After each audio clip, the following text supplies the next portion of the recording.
ఒక సామాన్య మానవుడు భవిష్యవాణి నుండి పుటమును చెంపి నమిలి మృంగివేసినాడా? ఎక్కడా మానవుడు? అక్కడున్నాడు ప్రభు.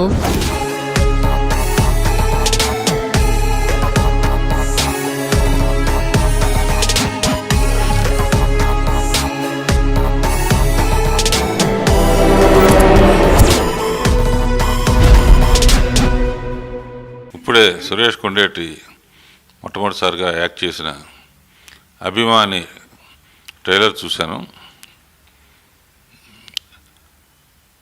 ఒక అభిమాన టైటిల్ పెట్టడం చాలా ఆరోగ్యకరంగా ఉంది. ఎందుకంటే అభిమాన్ అంటే ఫస్ట్ డే మిడ్ నైట్ షోకి వెళ్ళి ఫస్ట్ షోనే చూసేసి కాగితాలు ఇవి విసరటమే కాదు, ఏ హీరో అయితే అభిమానిస్తున్నాడో ఆ హీరో యొక్క క్వాలిటీస్, వాళ్ళ దగ్గర నుంచి వాళ్ళని చేసే సేవా కార్యక్రమాలు కానీ, వాళ్ళు చేసే మంచి పనులు కానీ, వాళ్ళు ఎలా కష్టపడి పైకి వచ్చారని కానీ, ఇటువంటి డీటెయిల్స్ అన్నీ మిగతా వాళ్ళకి చెప్పటమే ఈ ప్రాజెక్టులో ఉద్దేశం అని చెప్పాడు. అది చాలా కేవలం అభిమానంగా సినిమా చూసి సపోర్ట్లు కొట్టడం కాకుండా హీరోకున్న మంచి లక్షణాలు, మంచి సమాజ సేవకు కానీ దీనికి కానీ ఉపయోగపడే పనులు అందరికీ తెలిస్తే అదొక స్ఫూర్తిగా ఉంటుందనే ఉద్దేశం తీసాడు అనుకుంటున్నాను. తప్పకుండా ఈ పిక్చర్ అందరూ చూస్తారు అండ్ అందరు హీరోల అభిమానులు తప్పకుండా చూస్తారు. తప్పకుండా ఈ చిత్రం ఫస్ట్ టైం చేశాడు కనుక డైరెక్టర్కి, హీరోకి, ఆ అమ్మాయికి అందరికీ కంగ్రాచులేషన్స్, ఆల్ ది బెస్ట్. అందరికీ నమస్కారం. ఈరోజు అభిమాని మూవీ గ్లిమ్సే దర్శకేంద్రులు రాఘవేంద్రరావు గారి చేతుల మీదుగా లాంచ్ చేయడం చాలా ఆనందకరం. ఈ అభిమాని మూవీలో ముఖ్య పాత్రలో సురేష్ కొండేటి గారు యాక్ట్ చేశారు. చాలా బాగా వచ్చింది ఫిలిం. అలాగే జైక్రిష్, అక్షా ఖాన్, ఇంకా బలమైన వ్యక్తి అజయ్ ఘోష్ గారు, అన్నపూర్ణమ్మ గారు యాక్ట్ చేశారు. ఈ రోజున ఇది గ్లిమ్సే రాఘవేంద్రరావు గారి చేతుల మీదుగా లాంచ్ చేయడం చాలా సంతోషం.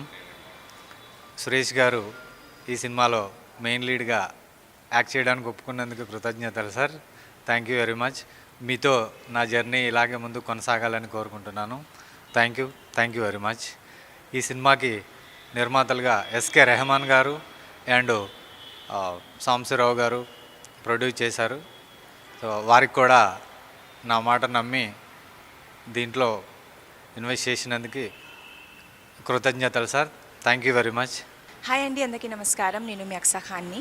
సో ఈరోజు మా అభిమాని మూవీ గ్లిమ్స్ రాఘవేంద్రరావు గారు చేతుల మీదుగా లాంచ్ అవ్వడం జరిగింది. మా అందరికీ మొత్తం టీంకి చాలా అంటే చాలా సంతోషంగా ఉంది. Thank you so much sir, Raghavendra Rao sir. Me wishes ఎప్పుడు మాకు ఇలానే ఉండాలని నేను మనస్ఫూర్తిగా కోరుకుంటున్నాను. అండ్ ఈ మూవీలో ముఖ్య పాత్రలో ఉన్న సురేష్ కొండేటి సార్ ఉన్నారు, నేను లీడ్గా ఉన్నాను.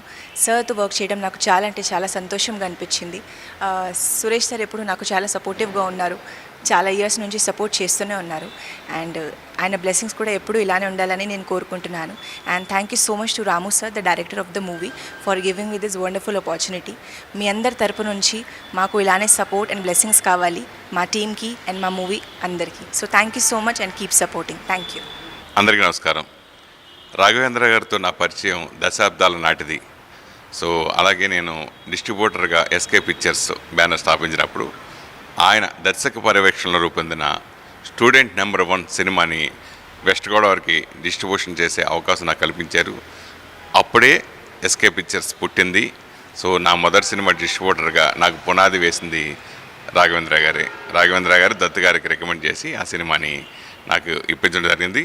అలాగే అదే సినిమా ద్వారా ఇప్పుడు సెన్సేషనల్ వరల్డ్ వైడ్గా నెంబర్ 1 దర్శకుడు రాజమౌళి గారు కూడా ఆ స్టూడెంట్ నెంబర్ 1 సినిమాతోటే ఆయన పరిచయం అయ్యారు దర్శకుడిగా. సో ఆ సినిమా నేను డిస్ట్రిబ్యూట్ చేయడం కూడా ఎప్పటికీ మర్చిపోలేంది. సో అంత అద్భుతంగా బ్లాక్ బస్టర్ అనే సినిమా ఆ రోజుల్లో సెన్సేషన్ అయింది. ఆ సినిమా తర్వాత ఎన్నో అందరు అగ్ర హీరోల సినిమాలు, దాదాపు 80 సినిమాలు నేను డిస్ట్రిబ్యూషన్ చేయడానికి పునాది వేసింది ఒక రకంగా రాఘవేంద్ర గారు అని చెప్పుకోవచ్చు నా కెరియర్లో. సో ఆయనకి ఎప్పుడూ ఆ జన్మంతో నేను రుణపడి ఉండాల్సిందే. సో అటువంటి రాఘవేంద్ర గారు ఈరోజు ఈ అభిమాని అనే సినిమా ఫస్ట్ గ్లింప్స్, ఎందుకంటే నేను ఆర్టిస్ట్ అవుదామని ఇండస్ట్రీకి వచ్చాను. సో ఆయన ఆయన హీరోగా ఇంట్రడ్యూస్ చేసిన వెంకటేష్ బాబు కానీ, అలాగే మహేష్ బాబు కానీ, అలాగే అల్లు అర్జున్ కానీ ఇప్పుడు ఎంత సెన్సేషనల్ హీరోలు అయ్యారు తెలుసు. అంటే నేను ఆ రేంజ్కి ఊహించుకోవట్లేదు, మీరు కంగారు పడద్దు. నాకు పునాదిగా నాకు 100% నేను ఆర్టిస్ట్గా ఫస్ట్ బాపు గారి దర్శకత్వం వహించిన రాంబంటి సినిమా ద్వారా ఒక చిన్న క్యారెక్టర్ చేయడం జరిగింది. అలా తర్వాత కొన్ని క్యారెక్టర్లు చేసినా కానీ ఫస్ట్ టైం ఫుల్ ప్లెడ్జ్డ్గా ప్రధాన పాత్ర, అంటే హీరో అంటే బాగోదు కాబట్టి ప్రధాన పాత్ర లీడ్లో చేసిన సినిమాయే ఈ అభిమాని. మీ అభిమానులందరూ కూడా, అందరు హీరోల అభిమానులు కూడా ఈ అభిమానిని ఆశీర్వదించాలని మనస్ఫూర్తి కోరుకుంటున్నాను. అలాగే రాఘవేంద్ర గారు నాకు బాగా ఎందుకు ఇష్టం అంటే, ఆయన వాళ్ళ ఫాదరు ప్రకాష్ రావు గారు ఎన్నో అద్భుతమైన సినిమాలు మనకి అందించిన విషయం తెలిసిందే. ఆయన దగ్గర చేయకుండా ఆయన కమలాకర్ కామేశ్వరరావు గారి దగ్గర, అలాగే దాని తర్వాత వి మధుసూదన్ గారి దగ్గర ఆయన పనిచేసి, ఆయన మళ్ళీ నాన్నగారి దగ్గర నుంచి ఆయనకంటే అద్భుతమైన పేరును దర్శకుడిగా ఆయన రాఘవేంద్ర గారు సంపాదించుకున్నారు. నిజంగా చెప్పాలంటే, అంటే ఆ బ్రాండ్తో వచ్చాను నేను కాదు, నేను ఇండివిజువల్గా ఎదగాలనే ఉద్దేశంతో ఆయన ఆ సినిమాలు చేశారు. దాదాపు 100 సినిమాలు పైగా ఆయన డైరెక్షన్ చేశారు. ఎన్నో అవార్డులు అనుకున్నారు. ఎంతోమందికి ఆదర్శపాయంగా ఆయన నిలిచారు. అలాగే హీరోయిన్లందరికీ శ్రీదేవి గారి దగ్గర నుంచి చాలామంది హీరోయిన్లకి స్టార్డమ్ని తీసుకొచ్చిన వ్యక్తి రాఘవేంద్ర గారు. ఎంతోమంది హీరోయిన్లకి స్టార్డమ్ తీసుకొచ్చారు. అట్లాగే చాలామంది అమ్మాయిల్ని హీరోయిన్లు చేసిన వ్యక్తి రాఘవేంద్ర గారు. సో ఆ మహానుభావుడి చర్యల మీదుగా ఈరోజు నా ఫస్ట్ గ్లిమ్స్ ఈరోజు రిలీజ్ చేయడం, ఆ చెల్లి రిలీజ్ చేయడం చాలా చాలా సంతోషంగా ఉంది. 100% ఈ సినిమా మిమ్మల్ని ఎవరిని నిరుత్సాహపరచదు. దాదాపు 6 సంవత్సరాల నుంచి నన్ను వెంటబడిన మా రాంబాబు గారు ఈ సినిమా డైరెక్టరు, ఆయన music director, plus first time direction చేశారు. సో నేను కథ విని చాలా బాగుంది అనుకున్నా, కానీ చేయడానికి నేను ఎక్కువ ఫస్ట్ భయపడ్డాను. ఎందుకు మనకు ఇప్పుడు అవసరం అని చెప్పి అలా దాటేస్తే లేదని 6 ఏళ్ల పాటు ఆయన నన్ను వెంటబడేది ఇస్తే అది ఈ రకంగా కార్యదాలు దాచడం, రాఘవేంద్ర చేతుల మీద రిలీజ్ అవ్వటం. అలాగే ఈ సినిమాలో చేసిన అక్సా ఖాన్ కూడా ఆవిడ వెరీ గుడ్ డ్యాన్సరు, మంచి ఆర్టిస్టు. ఆవిడ వరుసగా బ్యాక్ టు బ్యాక్ సినిమాలు చేస్తున్నారు ఆవిడ. సో తను కూడా ఈ సినిమాలో చేయడం చాలా చాలా సంతోషంగా ఉంది. అలాగే ఈ సినిమాలో నటించిన మిగతా వాళ్ళందరూ కూడా పేరున కృతజ్ఞత తెలుపుకున్నారు, సపోర్ట్ చేసిన నిర్మాత గారికి. అలాగే ఈ సినిమాలో ఇంకో పాత్రలో చేసిన జయకృష్ణ గారికి, అట్లాగే మెయిన్ చెప్పాలంటే ఇంపార్టెంట్, నాతో ఈక్వల్గా ఉండే అద్భుతమైన క్యారెక్టరు అజయ్ ఘోష్, యముడు పాత్ర ఆయన చేయడం జరిగింది. ఎందుకు నాకు యముడు బాగుంటుందని మా డైరెక్టర్ గారు కథ చెప్పినప్పుడు అజయ్ ఘోష్ గారు బాగుంటుందని సలహా ఇచ్చాను. సో ఆయనతో మాట్లాడితే ఒక్క ఫోన్ కాలే, ఎప్పుడు రమ్మంటారు షూటింగ్ అని అన్నారు అని. సో ఆయన రావటం, అజయ్ ఘోష్ ఈ సినిమా ప్రాణం పోశారు. అలాగే అన్నపూర్ణమ్మ గారు నాకు చాలా ఇష్టమైన అమ్మ, అందరికీ అమ్మే ఆవిడ. సో అందరి హీరోలకి అమ్మే. సో ఆవిడ ఈ సినిమాలో చేయడం, నాకు నాయనమ్మగా అన్నపూర్ణమ్మ గారు నటించడం చాలా సంతోషంగా